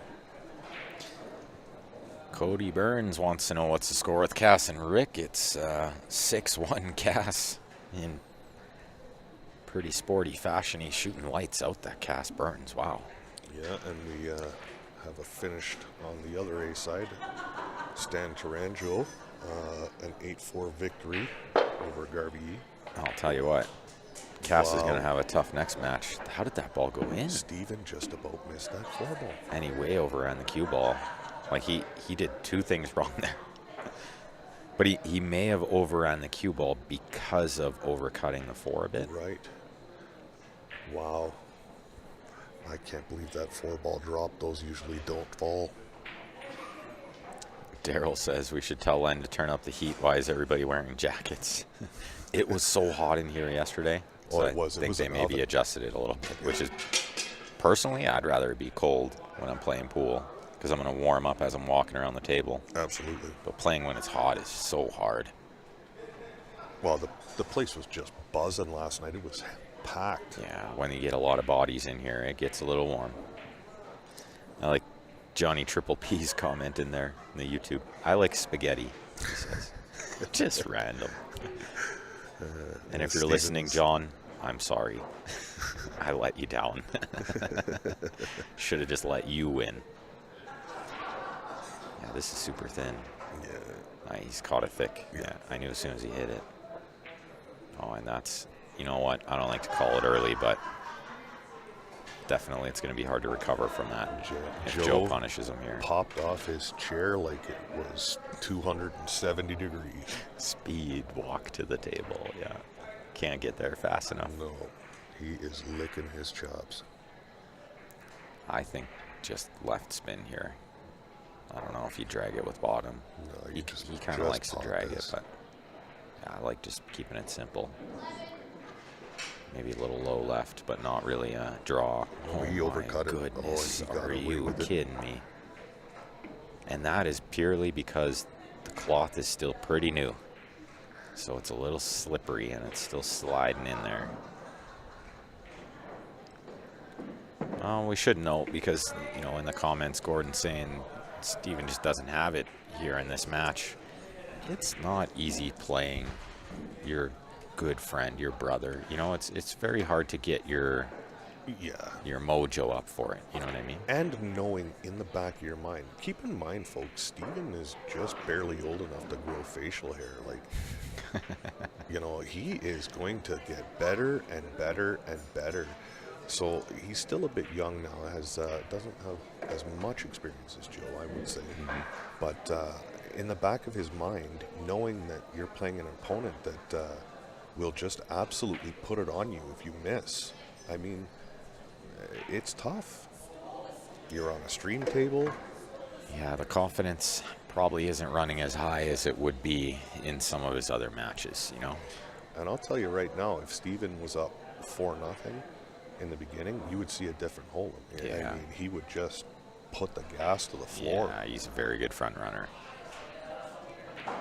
Well, let's see if Joe's figured out this break. Like, he's bridging off the cloth, off the bed of the table. Like, that's how hard this break has been. Oh, They just can't figure it out, right? And Steven's getting another early 1-9. And you see his hand, he threw his hand up, like towards the 9. Like they're noticing that for sure. Joe's not thrilled with that. It keeps happening. Is the 4 blocking the 9? Yeah, I think the 4, 1, and 4, but he'll just play the 2.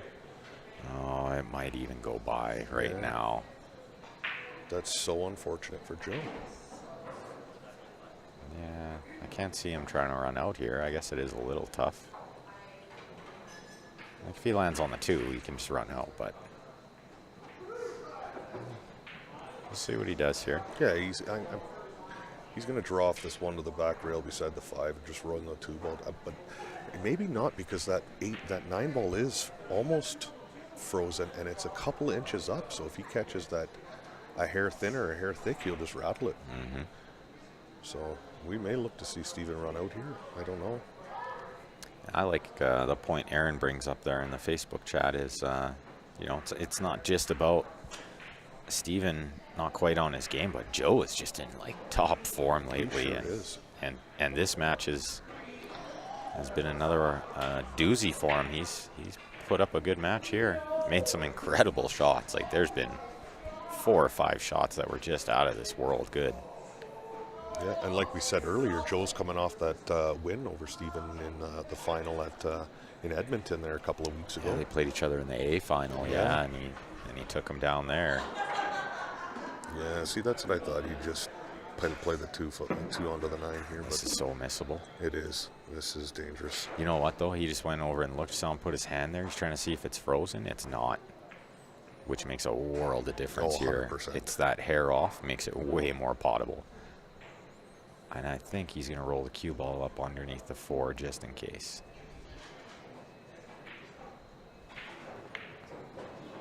Yeah, he hit that perfect. Oh, he drew underneath the 5. See what he did there? Yeah, wow. Just in case. Yeah, if he misses that, Joe's in jail anyway. So. Yeah. That's 2 early 9s for Steven. Yeah, I had a feeling we might see a couple of them in this match. Yeah. Just because I have noticed it is pushing over that bottom left. Thankfully, it's only been a couple of early ones and not too many. Yeah. Yeah, the other one, if you missed it, was a few racks ago. Steven crushed the break, and the 9 ball got kicked all the way up and sat in the jaw of the right hand top corner pocket, and the 1 ball was right there, dead in line with the cue ball. Mm-hmm. Yeah, Unmissable. Unmissable. Yeah. Unmissable combo. Stevie Wonder would have hit that shot. Yeah. All right, let's see. They're both breaking from this side now, but the 9 is still pushing over that hole. Look at it. It just wants to go straight in there. Oh, what a brutal kiss that was. If the 3 clears the 8, this is all but over. It's left a nice, easy combo, though. So. Yeah, and the 4-5 up table together, the 6-7 together. Yeah, there's really not a lot to do here as long as he controls that 3-8 combo. There's really not a lot of traveling, because you could be far away from the 4 and still pot it and get on the 5, so he doesn't have to move the cue ball too much here. It is 9 ball, though. Anything can happen. Oh, yeah. Well, and like we alluded to earlier, controlling 3 balls is not easy, so when he plays that combo, not only does he need to control the cue ball and pot the 8, he needs to control where the 3 goes. Exactly. Which can be so hard to do. So easy to lose that ball.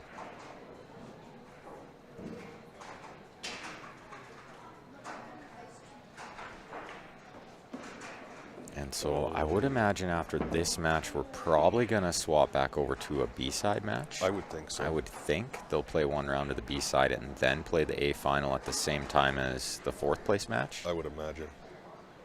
So we're going to look for Joe here to play top side of the 3 onto the 8, knowing that that 3 is going to squirt back over to the other side. So that's kind of what he's looking for, and making sure that that's what happens. He doesn't want to catch a weird double kiss or something funky with the cue ball here. So he'll probably just about stop the cue ball where the 3 is and use the top side of the 8 ball to push the 3 back over.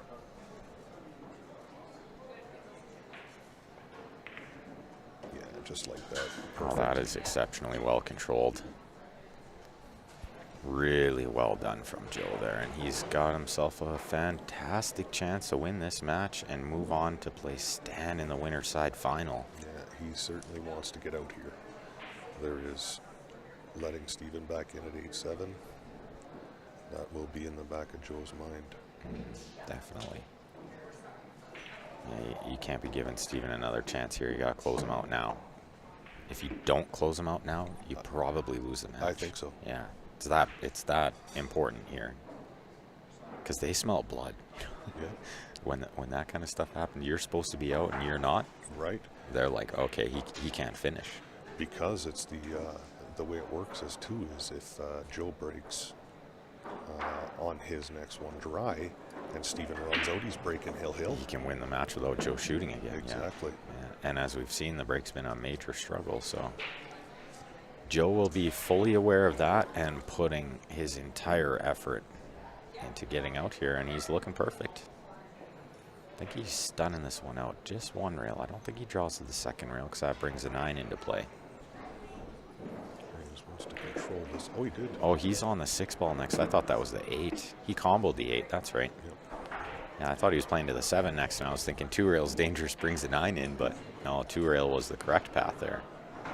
It brings him into the line of the 6, which you'll see these guys do a lot. Their cue ball is always coming into the line of the ball.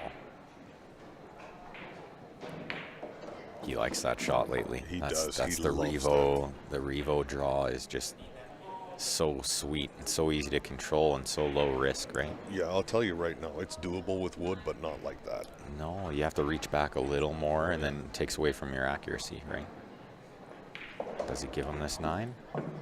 Nope. He says nope. Shoot it, boy. What a great match from Joe Spence there. What fantastic shooting. Yeah, some absolutely. Unbelievable pots from both of those guys as well. Like a couple of jumps, couple of huge kick shots. Yeah, Steven's just gutted. He knows that a couple of those, like the 4 ball missed. Yeah, this one he's resetting. Just yeah. death. Yeah. Well, I think we're gonna just take a quick break. I would imagine only about 5 minutes, because Steven is gonna play Joe. No, Steven is gonna play. Let me think about this for a second. Is he going to be playing Eric or Cass? Cass, That's right. And Eric is going to play Garvey Yee. So we'll find out what match will be streamed there, and we'll be back very shortly. So thank you guys for tuning in. Yeah, we are down to the final 6. Yeah, absolutely. And make sure, if you haven't already, like and follow the Facebook page. Subscribe on the YouTube. That way you get notified every time we go live. Yeah, and you still got time to get out of your pajamas, get in the car, and get down here for the final. That's absolutely correct. Lots of seats around the tables if you want to come watch. Cold drinks. Good friends. So we will be back about 5 minutes, everyone. Don't go far. Happy 30th, Jim.